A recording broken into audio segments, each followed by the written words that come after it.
So welcome everyone to our second session of the day. Thank you all so much for being here. A reminder that tomorrow's sessions are in the morning. So while our professional development day is spread across 2 days, it is still kind of a day. The Zoom link for tomorrow will be the same as well. So our aim for the professional development day, as you would have potentially heard earlier, is to offer professional advice, insights, and career development opportunities targeted at those who are at the doctoral or early career researcher stage, or anywhere else. This is open to all. My name is Kai. I am one of the committee members for the Doctoral and Early Career Researchers Network. It is a pleasure to have you all here. So today's second session is looking at grants and bursary applications. This is something we're all going to have to or have dealt with in some capacity. This workshop will be divided into two sections. We're going to have some insight and tips and tricks, as it were, from our two lovely speakers. We'll have a little break, and then we will have a sort of workshop or Q&A session. So you are more than welcome to put any of your questions that you might have in the chat, or maybe you want to sort of save them for the end. That's absolutely fine. So the aim of this workshop is to help explore sort of the processes and strategies for writing clear, concise, and effective funding proposals as both an individual or as with a group. The aim is to have helped develop a deeper understanding of what a successful grant application looks like, and in so doing, hopefully, help demystify the process and help ease some anxieties that I know we have all felt at some stage or another about approaching that application form. So what I will do now, I've introduced myself, I've introduced what we're doing. I'm going to introduce our speakers. So Jo will be speaking first. Jo is from the Association for Art History. She is the development manager responsible for fundraising for the AAH programs and activities. She has extensive experience in working in the arts and cultural sector in a variety of fundraising, marketing, and event management roles. She holds an MA in art history from Birkbeck, where she's also completing her PhD. And she's a trustee of the Esoteric. Yeah, I said it and then I went, no, that's not correct. Maybe it is an apt name, I don't know. Historic Collection of Modern Italian Arts under the Hackney Empire Preservation Trust. So our second speaker then is Martin Myrone from the Paul Mellon Centre. He is the head of grants, fellowships and networks for the PMC. He also acts as the convener for the British Art Network. Before joining the PMC, Martin spent over 20 years in a variety of curatorial roles at Tate.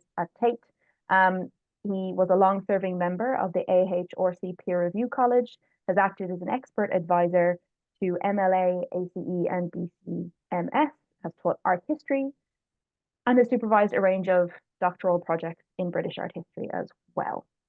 So Jo is going to speak first, and then I'm going to bring us back to Martin. Now, I will state that we had some technical issues, so I will be sharing Jo's slides. So Jo will, at times, be saying things like next slide for my benefit. So let me just share screen so you can see Jo's slides.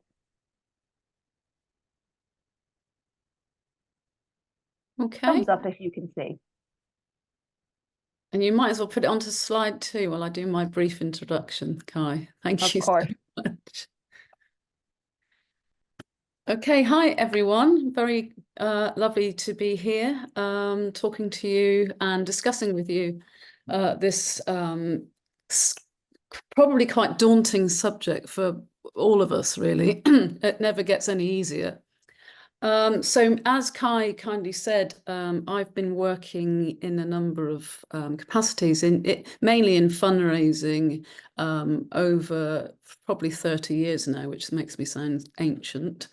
in a number of arts and cultural organisations, theatres, performing arts organisations, visual arts organisations, but also some experience in the HE sector as well. And some of the points that I'll be making throughout this presentation will be useful for those thinking of making bids for group projects, or indeed for, in your future careers, for an organisation.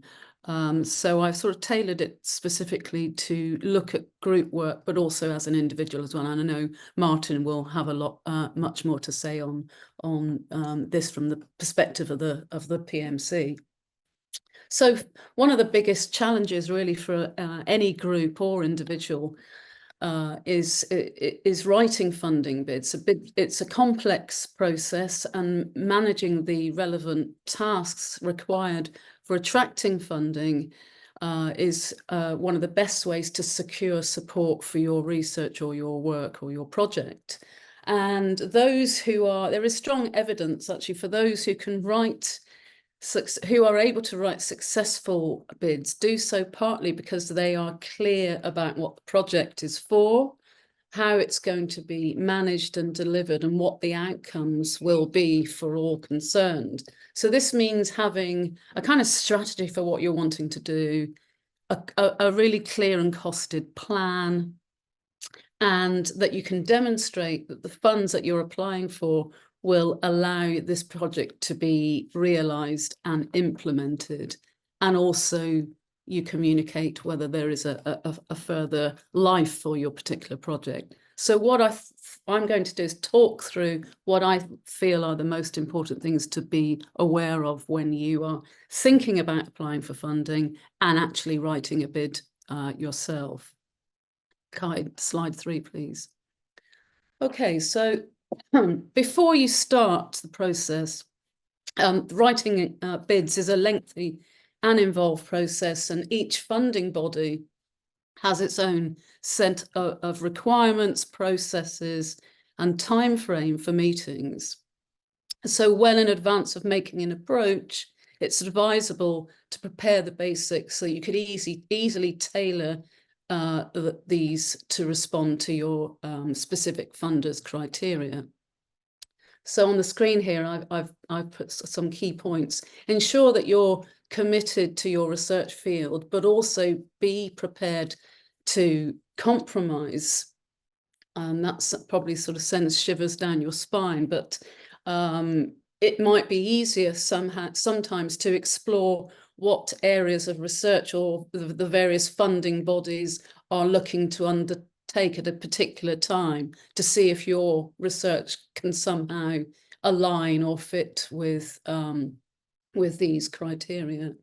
And also consider working in partnership. Obviously, working together is often can often strengthen a project proposal. So you could consider working with external partners, for example, whether this be an academic elsewhere or a company even. International partnerships can add impact and reach to your particular project and facilitate access to expertise, broaden your experience as well, and broaden your networks. And be very clear about thinking about your project and how you're going to present it. So drafting the details about yourself and your partnership or your group, if you're working in a group or partnership, talking about how you came together, a bit of background on your work, and any mission statement that you have put together as a group.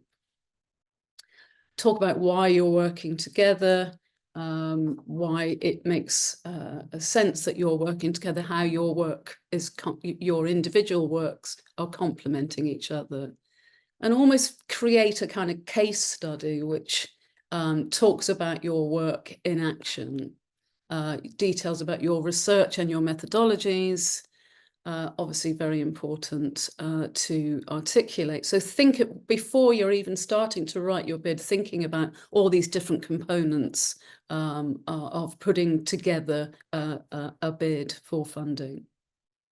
Number 4, Kai, please. Okay. So your case for support, this really means, you know, as I've said, crafting exactly what you want to do. What are you aiming to achieve? This is a major aspect of bid writing process. You know, you want to stand out from the crowd. When assessing applications, funders are reading bids from many individuals, organizations, collectives. So making a strong impression is key for convincing those reading your proposal that you're deserving of funding and your project fits within their funding criteria. Talking about what the core issue is that you want to address, what is your work trying to achieve? How will you go about your project? What will you do? The steps that you will take? And if there are to be any beneficiaries in the project, really be clear about those and really articulating to the funder why your work matters. So really your project statement should clearly communicate what you do, how you do it, who benefits, why it matters, and also being really clear about any implications for of your project for future research. So thinking about a kind of a trajectory for your work in the future. And so always refer back to your core aim and objective in all of the materials that you produce. So your executive summaries, referring back to your ideas when answering all the other questions that any funder is asking. And so thinking about your project's costs. Does your project meet an individual or urgent need, for example?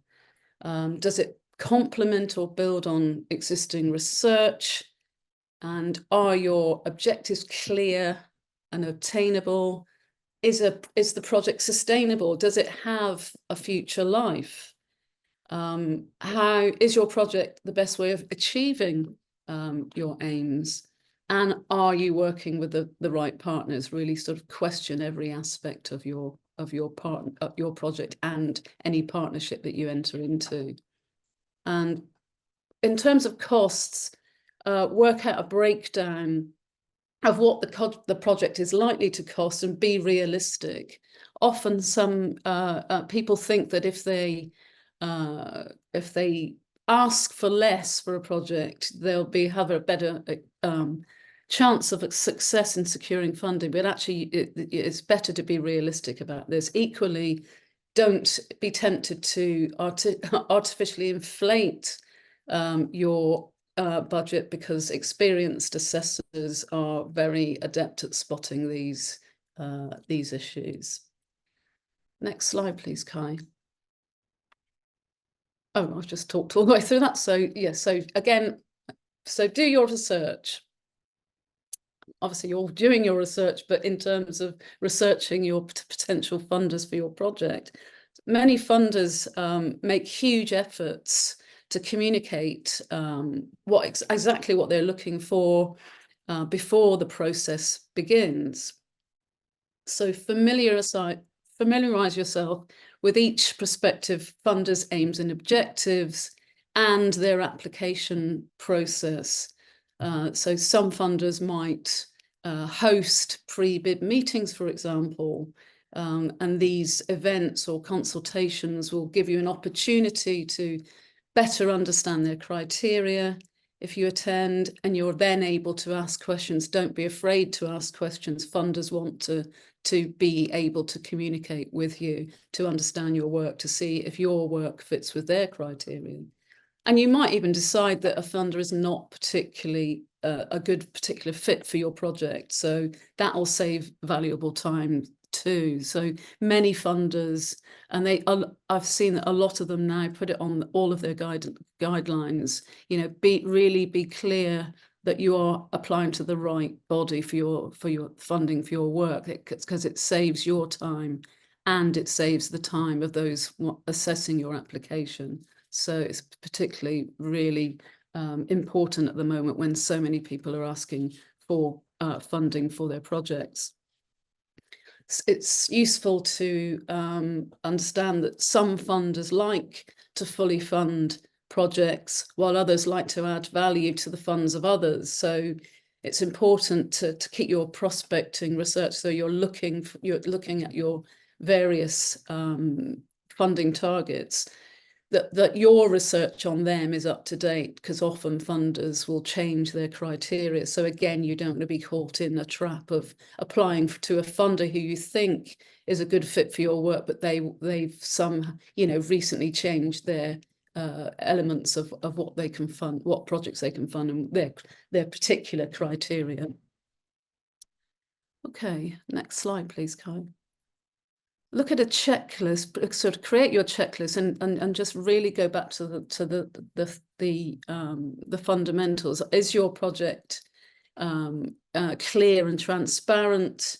Can you describe your project plan in plain language? That's really, really interesting. Can you describe your project or your research in plain language to someone, a lay person who's not necessarily connected to the work that you're doing? So test your ideas out on friends and family to see if they understand what you're trying to achieve.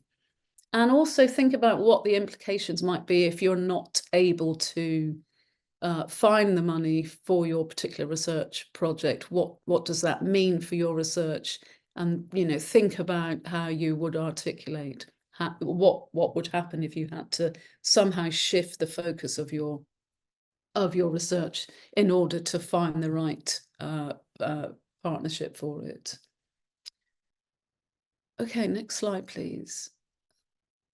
Always think about evaluation, monitoring of your project. So in terms of a group project, you would have to be thinking about reporting, evaluation, measuring success, and maximizing impact. I mean, impact's a really key thing, I think, here. How does your what real-time impact does your research have, and your project how will it achieve that? And set this out clearly in your application. How will the work be done? How will you continually measure success as your project develops and it comes to fruition? And what does this mean for any future work or research that you'll be doing? So basically, funders need to know that they need to be confident that you can manage what you've proposed in your application, and you will be required to write a report at the end of any funding round or period of funding. And so that's really clear to set this out clearly in your application. Will you conduct surveys, etc., etc. Next slide, please. This is really important. It sounds really basic, but do follow the funder's guidelines. As I think I mentioned before, is your project eligible for the funding from this particular funder? You don't want to waste your time or theirs. Can the funds available be used for your project? Is there a list of exclusions in the guidelines that you haven't actually, you may have missed? But be really clear, really read the guidelines really closely, because it will save you a lot of time and effort and pain in the long run. It seems like I'm stating the obvious, but it's really important. Next, please. Timing. Often funders will have particular dates for trustee meetings or panel meetings, assessor meetings. So be mindful of deadlines and the meeting dates. So make sure that you leave sufficient time in your funding planning to make the applications in good time in order for you to hit the right meeting date.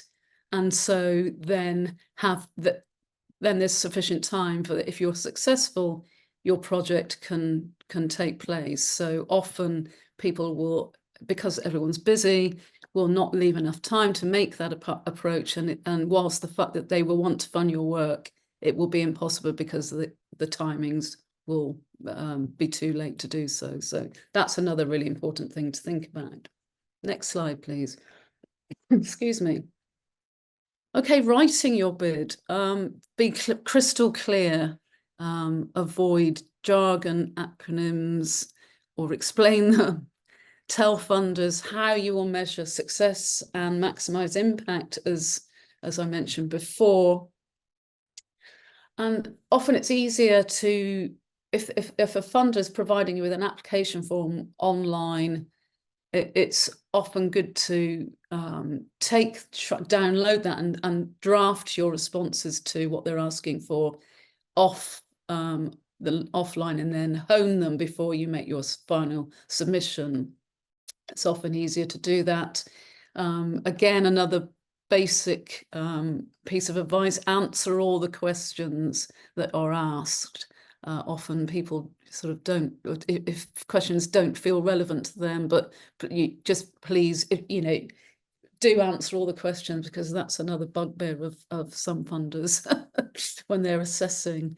And as I say before, have your application reviewed by both someone familiar and unfamiliar with your field, so you get a sense of whether it makes sense to those who are in your field, and also to someone coming into it completely new.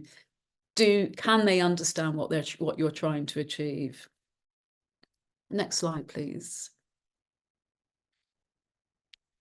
And the structure, again, if your prospective funder does not provide a form, or indeed sometimes funders don't really provide very specific guidelines. Less so, I think, in the HE sector, but it's good to sort of think that this will sometimes be the case. So think carefully how you structure your bid if you're writing it freehand, as it were.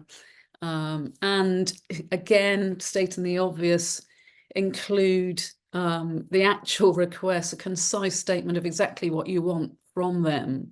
So your project title, in thinking about structure, your project title, your executive summary, your introduction, who you are, what you do, what you are trying to achieve, and what you've been, your sort of brief history of your research so far, why your research or project is needed, describe the project, describe how you will undertake the work, and talk about how you know you will be successful should funding be available to you.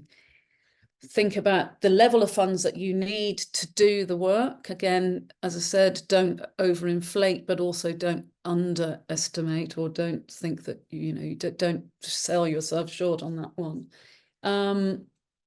And think about an exit strategy for a further life of the funding project. What's next for your work? Again, include a section on how you will evaluate and report at the end of the project.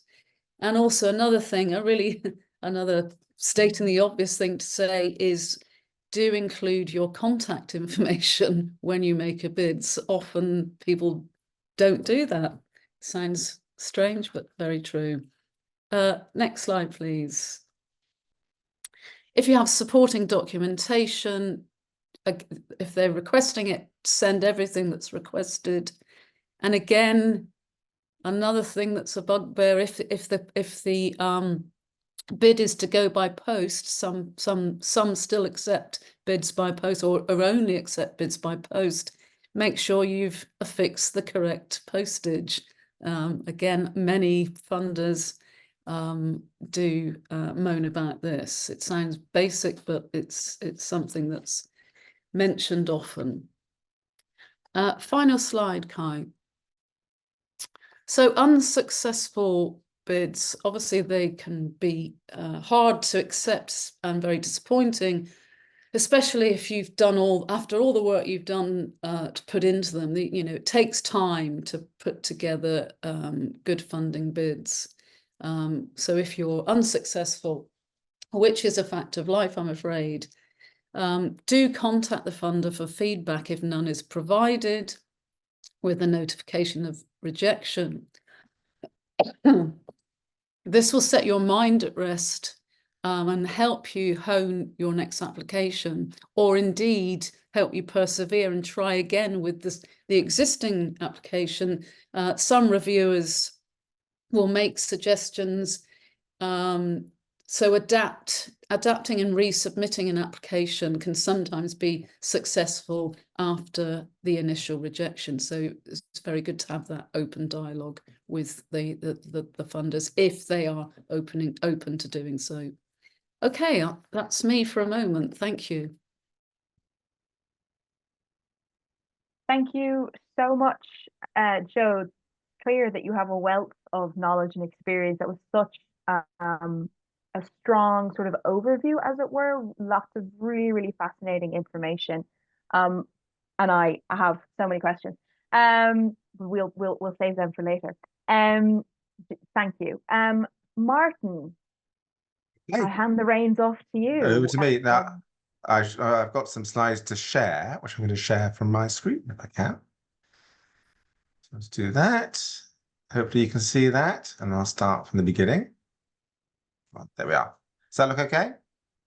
Yeah, thumbs up. Excellent. Okay, well, it's lovely to be here today and have a chance to talk with you about applying for funds. I'm going to be speaking from a kind of funder's perspective, although I think a lot of what I say will kind of amplify and cross over with what Joe's been talking through in the previous presentation. As a prompt, I'm using slides that were put out on social media recently by our grants manager, Harriet Sweet. There are 5 tips for success in your grant application. And I'm going to be speaking to those slides and sort of using them as prompts really to talk around some key themes which from our point of view as a funder, we know helps applications along and helps applications be effective. I'm going to be speaking from the perspective of the Paul Mellon Centre itself, and we're a funder of art history, but specifically British art studies. I think these are kind of generic tips, pointers, and they have relevance more broadly as well.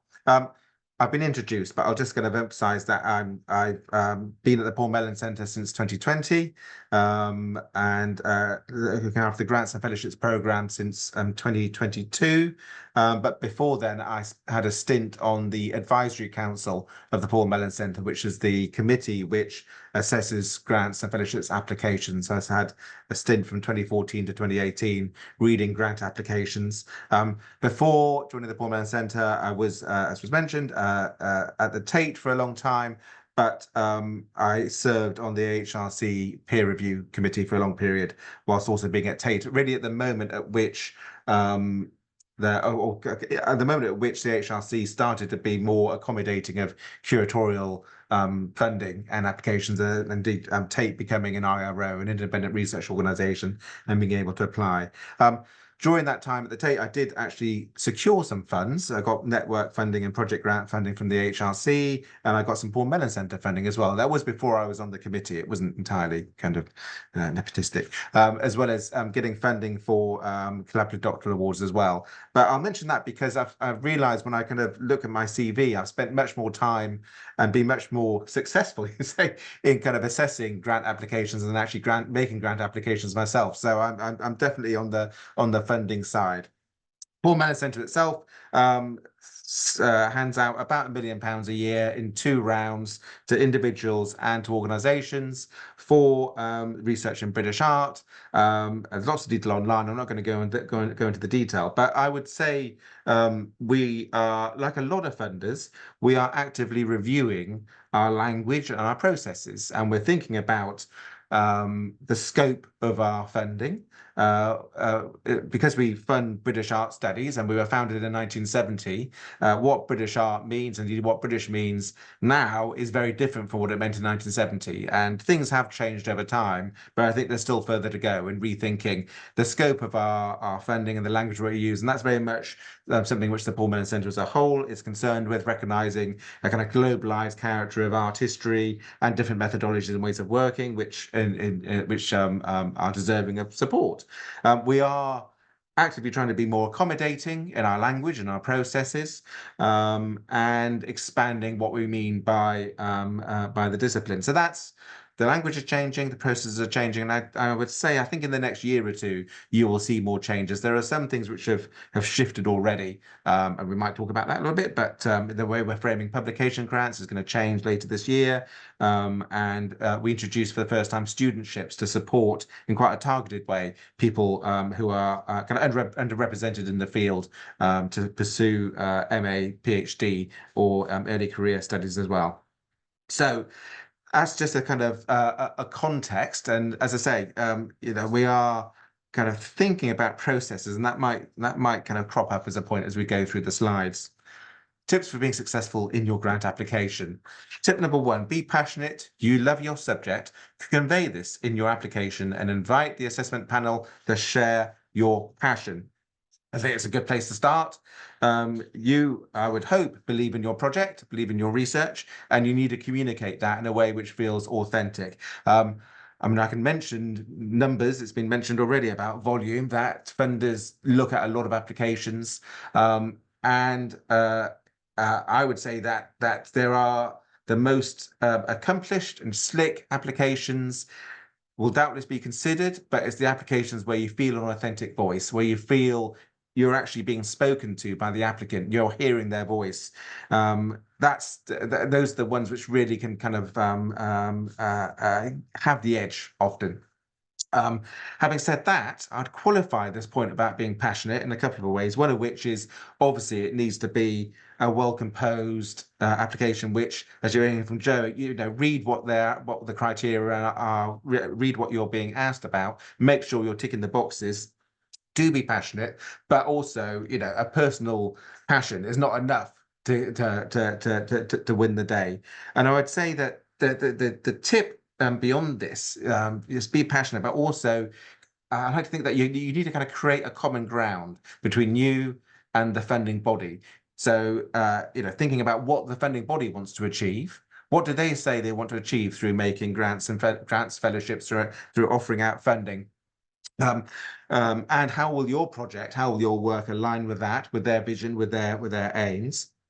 But don't assume that because you're passionate about your project, because you know your field and your topic so well, that in itself is going to be a reason for them to fund you. And in particular, I mean, I mentioned I spent time on the Advisory Council. The Advisory Council is a group at the Paul Mellon Centre of 10 external experts plus some internal staff who will read and grade all the applications that come in.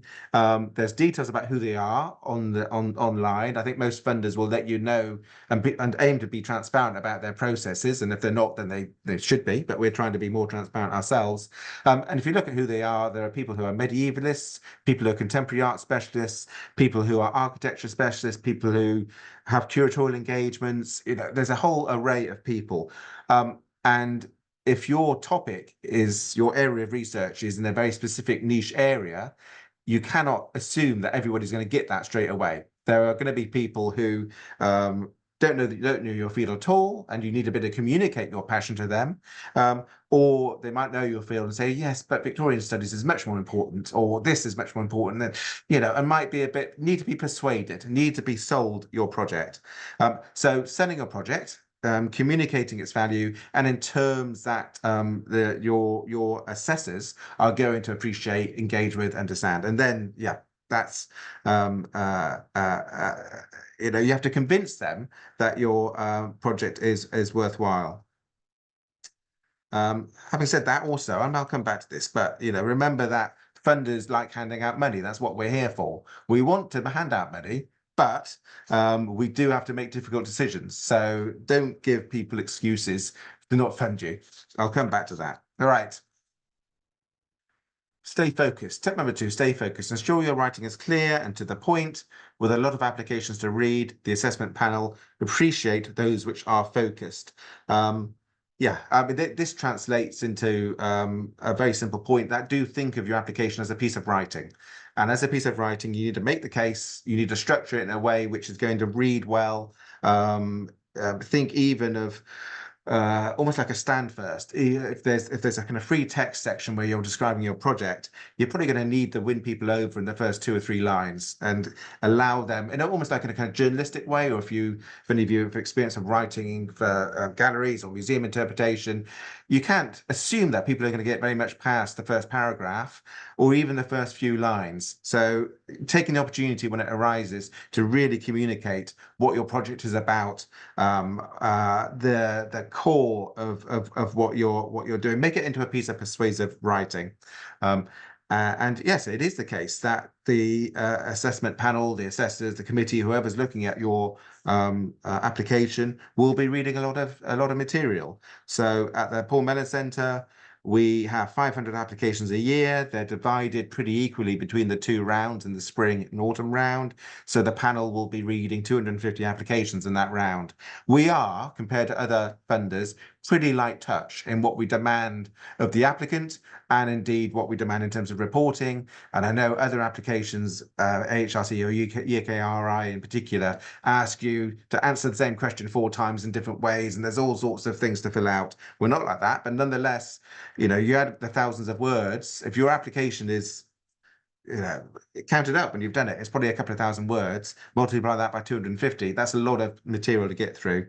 I was when I was on the AHRC peer review panel. We had, I think there's something had gone wrong with the system, and we were locked in a hotel in Swindon for 2 days and had to read and assess 300 applications in those 2 days. And certainly those applications that were clear and to the point and good bits of writing, and were clear about their needs and what the outputs would be. Those are the ones that surfaced and got through. So yeah, clear and to the point. Do think of your application as a piece of writing as much as any essay or piece of published writing is as well. Tip number 3, convey the need. Why does this project need to be funded now? Keep this question in mind when putting together your application. We have now at the Paul Mellon Centre published, and you should be able to find them if you need to look at them, a set of criteria for assessment. Most or many funders will do this. They will say this is how we assess. I think for us there are 6 or 7 points that we take into account. Need is one of those points. Timeliness is one of those points as well. That it kind of goes back to that point of funders like to hand out money. That's what we're here for. But in making our decisions, we need to find excuses to fund some things and not others, right? And if there is an excuse, which can be, well, they could do this project 5 years down the line, or why now, then that's kind of letting us off the hook, as it were. If you can find a reason for why this project now, whether it's an anniversary, whether it's a moment, whether it's recognizing an intellectual moment, a political moment, a cultural moment, which means that your application has a kind of urgency and a timeliness. That's a great thing to be able to communicate. And build into your application. If it feels like you can do the same project further down the line, that's going to weaken your case. Tip number 4, add weight. Assessments are made on the information provided in the application. And actually most of the time, certainly with our advisory committee, you will be told, don't use prior knowledge, don't use knowledge from outside or what you might know already. You are judging the application. So another reason to make it a good, compelling piece of writing is that you have to imagine that they don't know who you are, or assume they do not know who you are. They may not know your field. They may not know the project in any detail at all. They may not know the area that you're applying in at all. But they're going to be judging the case that you're making. So provide the information that you need, add weight to yours with accurate details and realistic plans. Joe, I think, mentioned budgets. We do, when we're in our advisory council and we've scored the applications beforehand, we will pull up applications on the screen, scroll down to the budget section, and we will sit there as a group and say, well, does that all add up? Is there something missing? Or is there something in there which we don't really need to fund? Or isn't eligible. So that sort of detail does get scrutinized. As much as you need to make a compelling piece of writing that somebody can read swiftly and get something from, you do need the fine detail to be there in there as well. I've written down 2 further points. First one has 2 exclamations next to it, which is typos, exclamation mark, exclamation mark. This is an interesting one because not so much within Paul Mellon Centre, but certainly within the British Art Network. I mentioned I'm coming to the British Art Network. Within the British Art Network, we're making it clear that we are not judging people on the basis of their grammar or mastery of the English language necessarily, right? That we're looking for something else. That's quite a specific statement, which is kind of recognizing that people's brains are different, people work in different ways, people don't have English as a first language, and we want to be accommodating of them. But I think generally, you should assume that your assessment panel is going to expect high standards of language use and avoid typos. You spell somebody's name wrong, you get an institution's name wrong, it's going to stand out, and people are going to go, oh, well, whether they should do it or not, that's what they do. So certainly assume that. So getting somebody who doesn't know your project or doesn't know you to read and to look out for just those sorts of basic errors is a really useful thing to do. And if that slips through and it comes to the assessment process, that can trip you up in a way which isn't strictly necessary. The other point here, which I underlined, is eligibility, making sure that what you're asking for in its detail, as well as the project itself, are eligible according to the criteria which your funder should have set out. With the Paul Mellon Centre, our range of schemes, because they're for individuals or they're for organisations, at the moment it's quite complicated. You have to check the eligibility for individual schemes, individual strands of funding to make sure, and we will generally we'll spell out a little menu of what's eligible, but we'll also say, there might be other things as well. We are a very open funder in that you can write to me or write to Harriet, the Grants and Fellowships Manager, and we will talk to you back. I know some funders, say if you're putting an application in, we can't really communicate with you. And we happen to be one where we're very open to conversations. You can share the details of your application, and we can advise you beforehand. So if that's on offer, do take it up and get in touch. And then finally, tip number 5. Choose strong referees. A good reference can be the reason why one application is prioritized against another. Ensure your referee knows you in a professional capacity and can speak about your project and or the subject area. This sounds like a kind of obvious point, but it is really worth bearing in mind, because who your referees are and whether they know you counts enormously. It should be spelt out who your referee is expected to be. If your funder is asking for references, it should be clear the kind of person that would be eligible. Sometimes we get applications and they, it's their neighbour or their wife, and you think, well, we can't really accept that. Not very often, but what we do get more often than you would expect is the referee sending in their confidential application, the confidential reference saying, well, I don't know who this person is. I met them at a conference 3 years ago. And that's not very helpful. All right, you really need to warn your referee, or indeed, even where referees know the individual, they say, well, they didn't tell me that they were putting this application in. You need to warn your referee, let them know, make sure they're the right person to be supporting you in this application. Because again, like that budget detail, references do get read and get taken into account. So.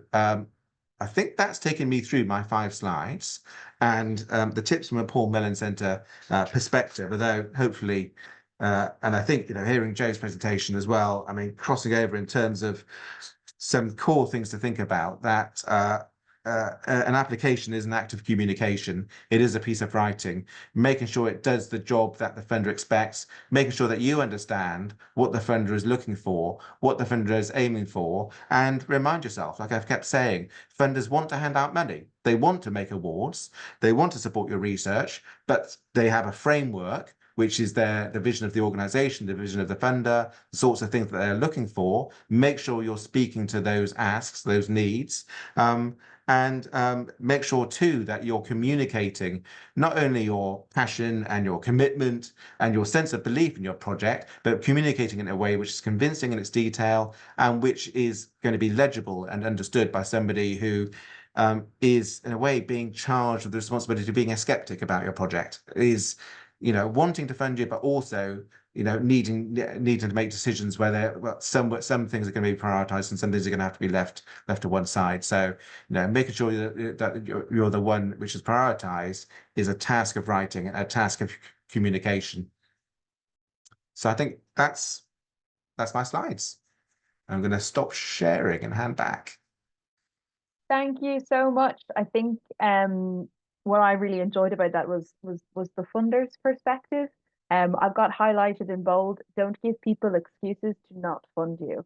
And I think that is a piece of advice that I had not heard before and actually resonated quite strongly with me. So thank you very much.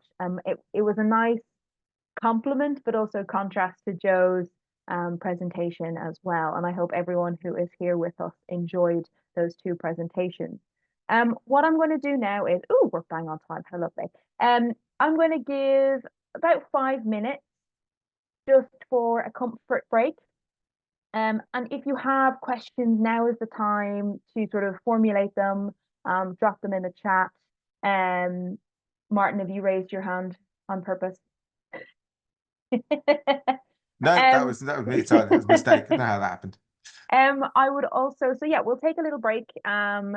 We'll come back at just after 10 to 4. So just take a little comfort break, stretch break, as I like to call it. And we will see you in about 3 minutes, and you can take this time to formulate your question.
My comfort break required me changing my top. It is very warm.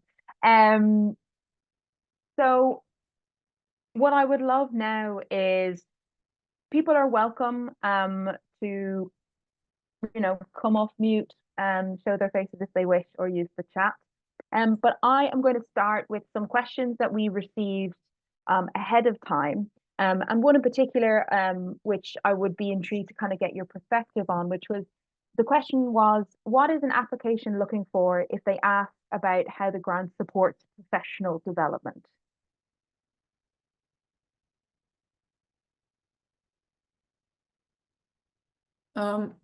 Martin, I'm sort of hoping you've got that. This is writing down the Yeah. words professional development on a piece of Yeah, paper in front of so me, hoping that would okay. inspire me. So Yeah, so I suppose what they're thinking about, or how thinking about how this might tie in with what you're discussing. I yeah, suppose this is about what experience you're bringing. It's about that management of the project, perhaps. yeah, But would there be grants, or requirements that would ask for professional development, and what yeah. might that look like? Yeah, well, I guess there's a few ways of responding to that. Now, maybe I'll try them out and see if any kind of take us in the right direction. I guess there's a general point which saying, remember, it's a piece of writing. It is a narrative as well, that actually making clear where you've come from and where this might take you, whether it's individually or in the form of a kind of a project or organization. That's telling a story is actually quite important, whether it's literally telling a story in your application or whether it's a story which is told by your responses to various questions. If it's a pro forma, if there's something kind of laid out for you already, but actually taking your reader, your assessor, on a journey where you're pointing the way where you're going to go. Now, that's a kind of a general point anyway about this is the research I'm going to do and this is what I'm going to do at the end, if it's an individual piece of funding, or this is what this is going to mean for the organization I'm working with, if it's or the collective body that you're working with. So telling that story, that's just a kind of generic point anyway. In terms of professional development, I mean, I think perhaps this is pointing to something which has been happening within arts funding over the last 15 years. And I mentioned collaborative doctoral awards, and I mentioned that when I was at Tate, it was the point at which the IRO system emerged, the independent research organizations, and where museums and galleries and heritage bodies could start applying directly for research funding. At least some of them can. That idea that research doesn't take place in a kind of a vacuum or an intellectual bubble, that actually even the purest sort of high-minded academic research actually takes place in a setting. It may be a university, but even if it's in a university, then it is a university which has its own engagements and its kind of impacts and is looking outside of it.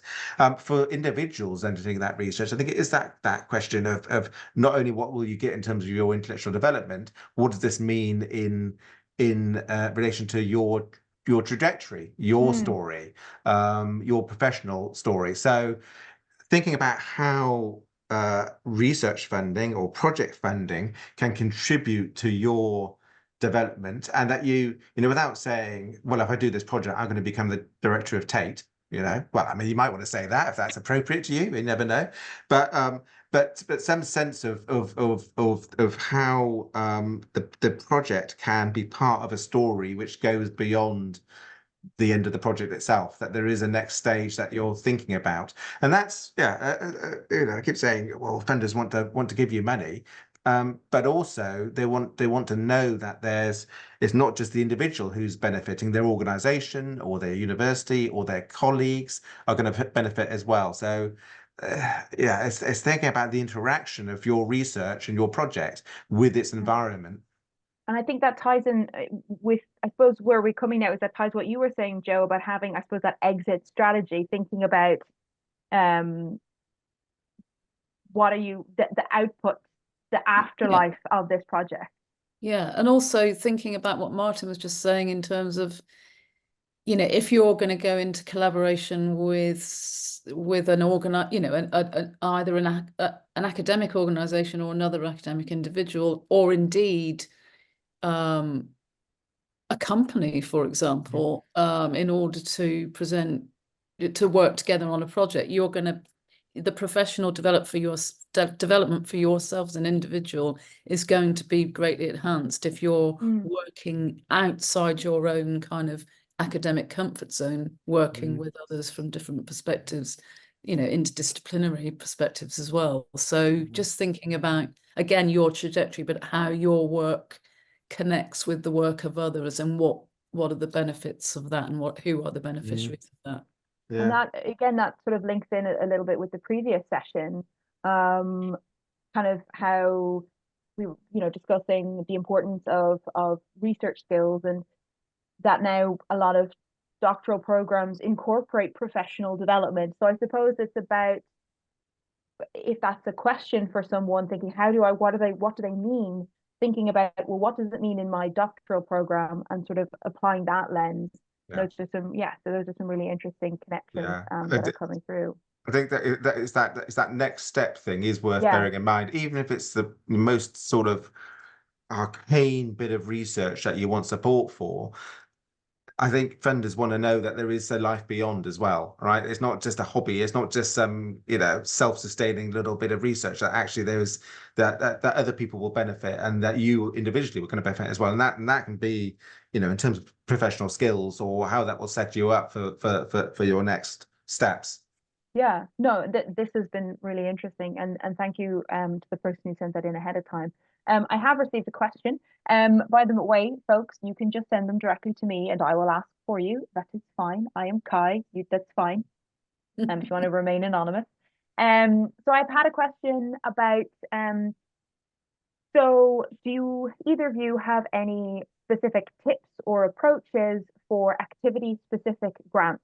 So for, travel, or for images, rather than a whole project. So obviously Paul Mellon Centre has a lot of very specific like publication grants, etc. I know you've event grants and curatorial research grants.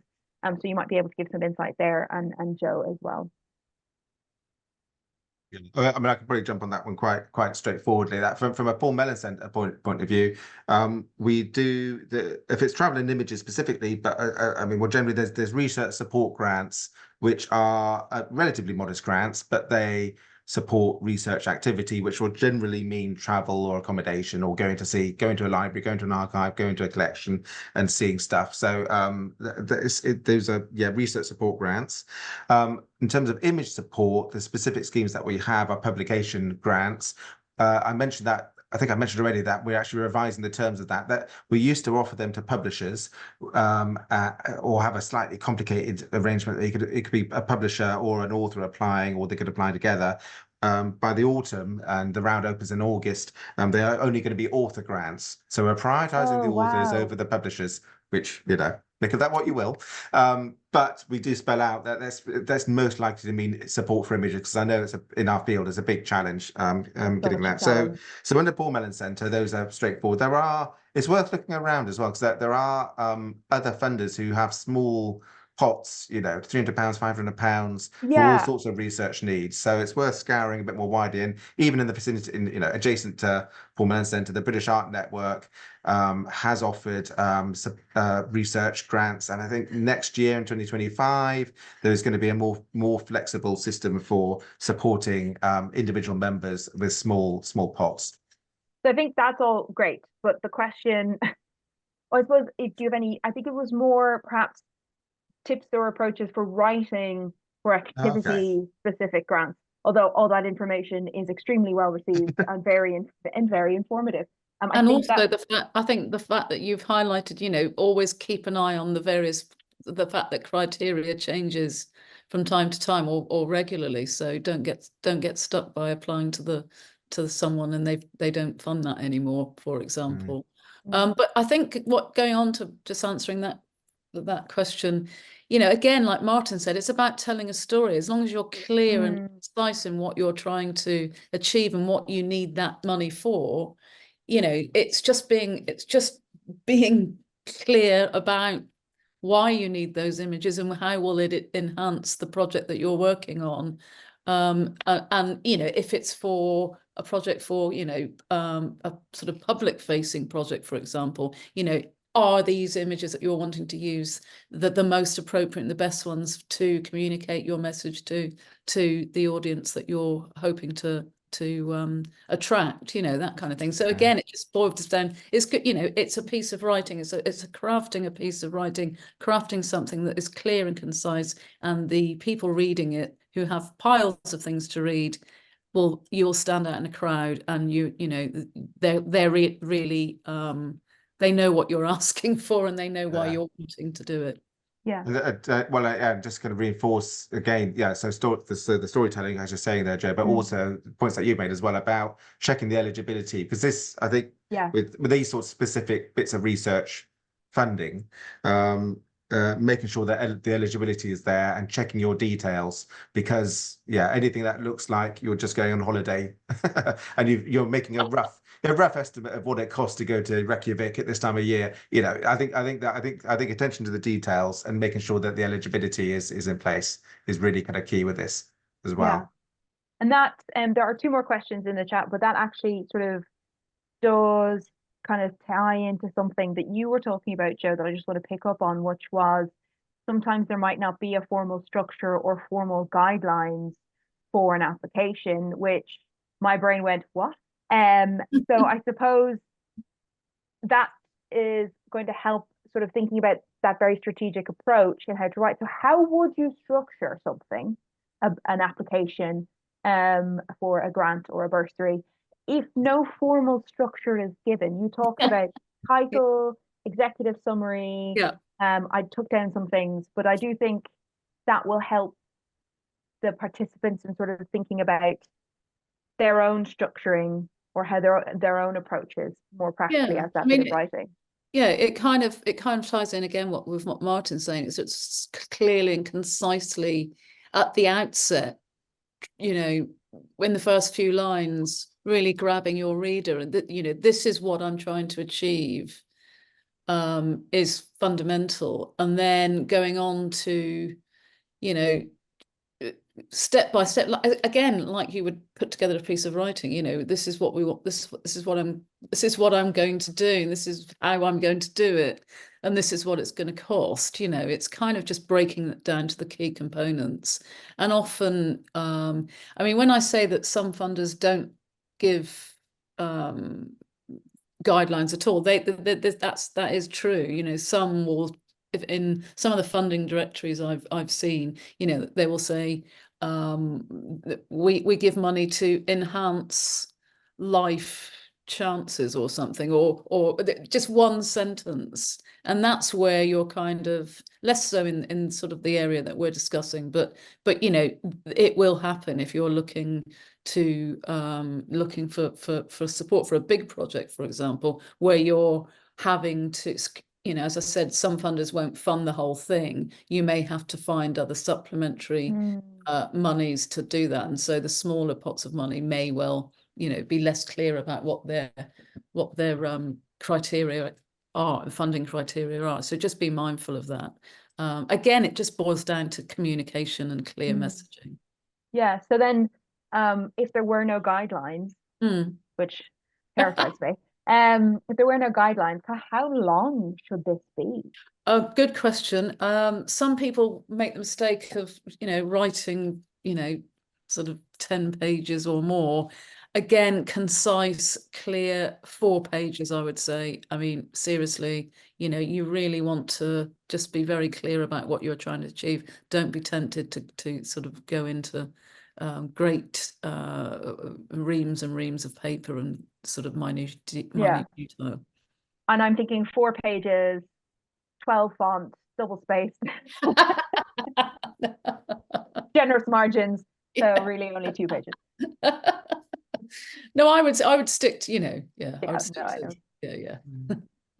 And I'd say even if I mean, if your application is a page or 4 pages or 12 pages, it's a good exercise to it's almost like if writing a wall text in a gallery. You ought to be able to make your case in one paragraph, one short paragraph, and that one short paragraph might actually end up being the first paragraph of your application, where you say these are the questions which I want to address. This is how I'm going to address it. This is why it's me who's going to address it, or my organization, because, you know, there's and that's where you get into this sort of storytelling as well. Yeah. And you ought to be able to even if you don't actually convey that text for yourself as an exercise, you really ought to be able to just kind of put it down into a nugget of this is why this is important, this is why I want to do it, how I'm going to do it, and why it's me we should be doing it. Yeah, it keeps coming back to that sort of element of storytelling that, which is fascinating, and it's not something that I had necessarily heard framed in that way. And also just remember that, someone reading about your project, that if there are people like, I think Martin mentioned being locked in a room with reading thousands of, people are going to sort of get a bit clouded by too much information. So to see the outstanding piece of writing, to see the outstanding, the clearly constructed, hit you in the face first paragraph is going to be ahead of the game there. Yeah, no, 100%. Another question, in your experience, given that funds are often oversubscribed, is it worth resubmitting an unsuccessful application? They've added in an amended form, etc., but I might just say, is it worth resubmitting an unsuccessful application? Only, yeah, I mean, yes, if the funder will accept it. I mean, I think I mentioned that some funding assessors will offer feedback and advice on how something could be better, how the application be made stronger. And so take that advice and that's an opportunity to resubmit. Other funders won't enter into any, correspondence with you once your application's been rejected. But those that do, grab the opportunity. And some funders, if you are rejected, some funders state, again, reading closely the criteria, that you can't resubmit an application for another year, for example. So 12 months, 24 months has to have lapsed before you resubmit. So again, it's all about the individual criteria and being very clear about what's being asked and what's being offered. Yeah, no, I'd say I think this point has been made more than once, but I mean, there's a general point about don't become downhearted because it is competitive. I was trying to do the statistics. I think in each round we have about a 15% or 15% success rate, and it varies depending on different schemes. I mean, some schemes, it's like 40 people applying for one fellowship, right? That's the success rate. So whoever is applying in any one round, what organizations, what people, is going to make a huge difference to the landscape of what's going to stand out, what's going to matter. So if you're not successful once, it doesn't mean you won't be successful next time, almost ever. Asking for feedback, I would say, even possibly even if places say we can't give feedback, might be worth asking because you never know. But lots of places aren't able to engage that. It's just the volume of stuff. If you can do that and rework or revisit, but yeah, certainly it is competitive, and the circumstances in which your application is being read one year is not the same as the next year, because everything from the wider cultural landscape to the composition of the assessment panel through to who else is applying at that point is going to change. I think there's also the consideration of perhaps you didn't answer the question why now well enough, and that actually you needed the rejection or the extra time to be able to say, okay, now. Yeah. Essentially. This is a question directed to you, Martin. Are Paul Mellon grants and fellowships designed only for researchers based in the UK or of British nationality? Question. Well, yeah, I think I can answer that, which is I think it's no. Am I getting this right way around? Anyway, all our grants and fellowships are available to international applicants wherever they're based and wherever their background is, apart from our studentships, the MA and the PhD studentships. You do need home student status. So those are the two exceptions, and there's also an exception which is our junior fellowships, where that is for people based outside the UK to come to the UK in order to further their studies. So that, off the top of my head, is a setup. But essentially, no, you don't need a British passport. We are open to everybody apart from the studentships, and like I say, I mean, we recognise that British art is being studied and engaged with around the world, Yeah. and so we're very open to that, as well as a kind of globalised notion of British art as a topic as well. So Perfect. obviously check the criteria and check in, but the quick answer is no, it's open. I do have a question here, which I suppose I don't know if you have any, but the question about, do you have any examples of a successful application that you can share? I suppose there's the desire to kind of see what an application actually looks like. It's one of those sort of, I understand why you might not, but I can understand the desire to see one because it's like breaking down the wall, as it were. I don't have an application that I could share, and I think that we'd Or have to sort of prepare even, something. But what I would yeah. say, and this is a general point anyway, is it's worth looking at who has secured funding through that scheme or under that rubric in previous years. So, for instance, we publish annually, it's a physical report, but it's also online, lists of the projects and their project titles and who was successful for all our different schemes. And I think most funders will do that. So that can be very useful just to see, well, Mm, what's been supported before. I know, I don't think we've done this. We do publish reports or people's kind of personal accounts of the projects in various contexts.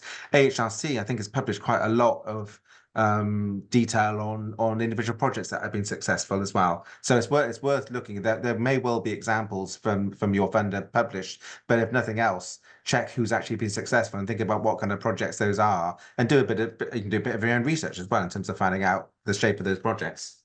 Yeah, and also if you're looking for project funding and like Martin said, look at who they funded.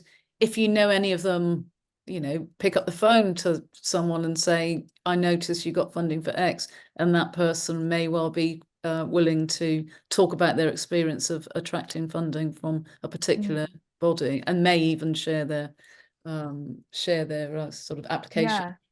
I suppose out of personal curiosity, is there any particular application that you can remember where the first two lines you just went, yes, and you remember what they are? Just asking for a friend. Well, that's probably one for Martin. I always Yeah, I'm trying to joke think, with isn't it? colleagues about being in the powerful position of being able to give out money. And so yeah, over No, to you. I don't think I'd name names, but No. there are times because it's the way we score. There's 10 people in the room, and you've all looked at the same documents. But there are times, and this comes again to that the piece of writing question, making it a compelling piece of writing. That there are times where everybody's read the application, and you think, well, God, we probably do have to fund this. Even the people around the room say, I don't really like this work, or don't like this artist, or I don't like this. They just feel this needs to be funded because probably in the first paragraph they will have said, like we're saying, these are the questions that I'm going to be asking. This is how I'm going to address those questions. This is why it's me who should be asking those questions. And they do all that somehow or another within within the space of half a page. And that's the time when you kind of go, oh well, I suppose we've got to, haven't we? That they've just made the case. I think for myself and the participants, I think even just having that insight to what it's like being in the room helps understand the application process. It helps make it less kind of scary. I Yeah. think I know for me it does, is that it's not just this sort of thing that you apply for and then you've no idea what's happening to it. I think it's been really, really interesting. Oh, You I did it again. put my hand up again, although I actually was going to come and say something, which is a couple of points coming out of that, just to say that having, I think before I joined the HRC, I'd applied for the HRC and not got many. And then I did get money in the end. And before joining the PMC, I'd kind of applied and not got money, but then I did get money at one point. It's a hit and miss thing, and you don't always get the money. And you sort of kind of wonder, well, how are they making these decisions? And I think in all sincerity, I can say that having been on lots of these panels, and Joe, I'm sure you've been on these panels as well, and hopefully you've had a similar experience. I've always come out of them going, well, yes, there are more that we could have funded. There's more that we could have supported. We've had to make some hard decisions, but the process itself has been a good one.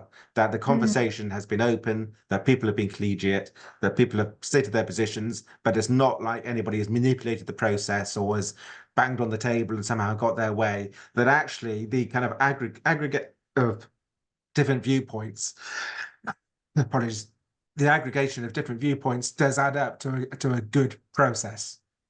Have There are some water, Martin. limitations, but but no, it's these this is being in a London square. It's the tree pollen is. I'm gonna have to shut the windows. What I'll have to do. But the process itself has always felt like a positive one. Yeah. Yeah, no, absolutely. I mean, like you say, there's no sort of dark arts about it. People are, I know exactly what you mean. When I was starting out doing fundraising many years ago, you're almost afraid of, it's a scary prospect because it's a sort of unknown, but it's actually some people who really, as Martin said, we want to we want to fund projects. We are set up to fund projects. We want to give money to your project, but you have to. There are lots of there's competition. There's a discussion around a table with people who are really interested in the proposals.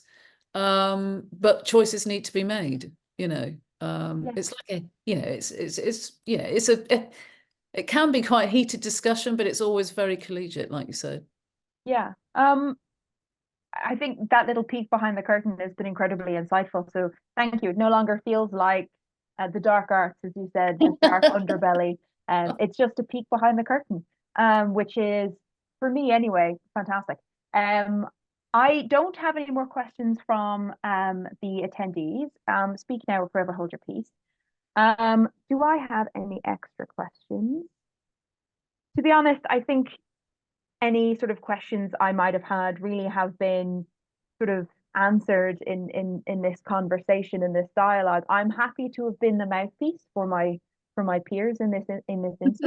I'm happy to have asked those questions on the participants' behalf as well. I think this has been a really insightful dialogue, the second half, and thank you so much for the presentations in the beginning. I suppose what I'll do is I'll summarize in that I think that there was a really interesting sort of strategic underpoint to yours, Joe, but then Martin came in with this sort of storytelling aspect. So in the back of my head, I'm like, a grant application, a successful grant application is strategic storytelling. That is my summary. I'm going to write that down and use Yeah, that in it's very future. good. So, you're so welcome. I hope that has been really helpful for everyone in the room as well. I mean, if nobody has any more questions, I'm more than happy to sort of let it end there. I think ending it on strategic storytelling is perhaps a really, really helpful point to leave it. So enjoy the rest of your afternoon. The sun is shining here in Birmingham. Yes, I'm Irish. No, I'm not in Ireland. I'm in Birmingham. I hope the sun is shining where you are and you get to go outside and enjoy it. Maybe not London with the pollen, but I'm getting a lot of thank yous to me personally, but also to the speakers in the chat. And before we go, Joe and Martin, thank you both so much for your generosity of time and conversation and knowledge. It has been absolutely wonderful. Thank you. My pleasure. And yes, and people should feel able to get in touch if they got 4 minutes into questions anyway. For me. I know I do. So you may get it. All right, no. Just a reminder before everyone leaves that tomorrow's session is on the same Zoom link and starts at 10. And we hope to see you there for the Doctoral Early Researchers Committee. Bye-bye. Okay, bye-bye. Fantastic sharing. Thank you, Karen.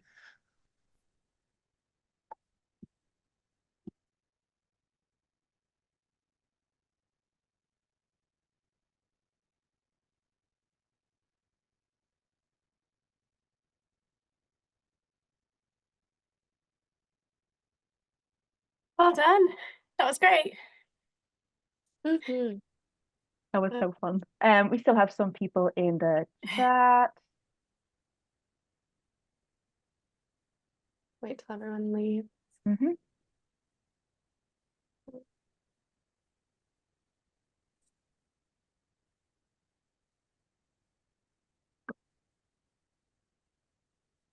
Okay, Okay, I think that's us. that was so fun. Everyone in the waiting room for the Guys, video. that was so good. I'm so delighted that I was able to end with strategic storytelling, and Martin went, I'm going to write that down. I wrote it down as well. It was great. Honestly, I was just like, hang on, this is, Joe. So somebody actually, Christina, messaged me privately asking for the slides. I definitely think we can send the slides to the participants if you have the participant list. I think that would be a good idea as well. So because So those, Have you asked the speakers if we could share the slides? I'll send them an email now. I forgot to ask them, but I'll send an email now. I'll do that now while I remember. But yeah, so thank you to committee members who asked me questions to Mhm. ask on your behalf. It just seemed like as I said at the end, it just seemed like I was just the mouthpiece for everything, and I was absolutely fine with that. I enjoyed that a lot. That was fun. No, well done. You both did really well, and I think the roundtable this morning also went really I well. enjoyed that as well. Yeah. Yeah, it was really interesting. Sorry, Nikki, that I couldn't give an introduction. I also got nervous because one of them is my examiner for my Viva. So I was feeling a bit like she's literally reading my thesis at the moment. So I just felt a little bit stressed out. And then again, I haven't showered yet today. Probably TMI for you all, but so I apologize. But I think the way it's been working seems quite good and everyone's giving a wee intro because I do think people are kind of popping in and out sessions. So Yeah, exactly. Yeah. um Yeah. Who's doing the intro in the morning? I'll do it since since I'm starting with the morning session, so I can just do a little intro. I think one little thing might be just to say that when we go to the breaks, we'll put people into the waiting room. Okay. Just in case that's Yeah, because I puzzles know anyone. that's what we discussed, but I wasn't sure if that was happening. So I messaged Christina, and then Nikki messaged me as well. So yeah, thanks for the reminder and saying it verbally to us all. Thanks. Yeah. Yeah, I sort of no, forgot what we had decided there, and then I also didn't know if I was, because I was also trying to wrap up, and then I was like, I don't know what's happening. Should I do it? Should someone do it? No, it wasn't a criticism of you, just something to think of tomorrow. I thought you all did great. Both of you did great. I don't know if you probably haven't had a chance to see your emails, but I did message earlier just to say that in the past, I think probably not for quite a long time, but in the past we have done top We're still recording. takeaways, like a list of top 10 takeaways or 20 takeaways or 3 takeaways, whatever, from an event, which can be kind of an easy way of creating it was also just kind of a list of top points that you've learned. That could be one way of doing it. I also checked, I don't know if this is useful, but when Joe made this like list of things for structure that she started like rattling off like a list of structure, and I wrote them down as well. I Let's wrote them all review. down. So I've got, what is it? Project title, executive summary, your history and experience. Well, or about you, or is that the wrong order? I've got title, summary, intro to what you're I said what you are, who you are, what you're doing, and what you want to achieve, research so far, why the project is needed, describe the project, how you'll do it, how you know it'll be successful if you get funding, levels of funds needed, exit strategy, and then how you will evaluate report at the end of the project. Okay, so I basically just summarized a little bit. You got the meat, I got the skeleton. Right. Yeah, so we could definitely like include that as like a list. I also like this strategic storytelling as like one thing because I do think it's quite catchy as well. But yeah, we could Honestly, have day like a made. call maybe like next week or something where we all just sit down on a call and just decide what we want our takeaway points to be. Yeah. And you can put them into like a document or like kind of make it look jazzy and then get it up to the website just so then we can kind of get this event wrapped and packaged and put away. I will also say that this is recorded, so we will be able to zoom through to when Joe was speaking and just transcribe, which we're still recording. Will I stop recording? Oh yeah, suppose so. Is that okay, Christina? You've frozen.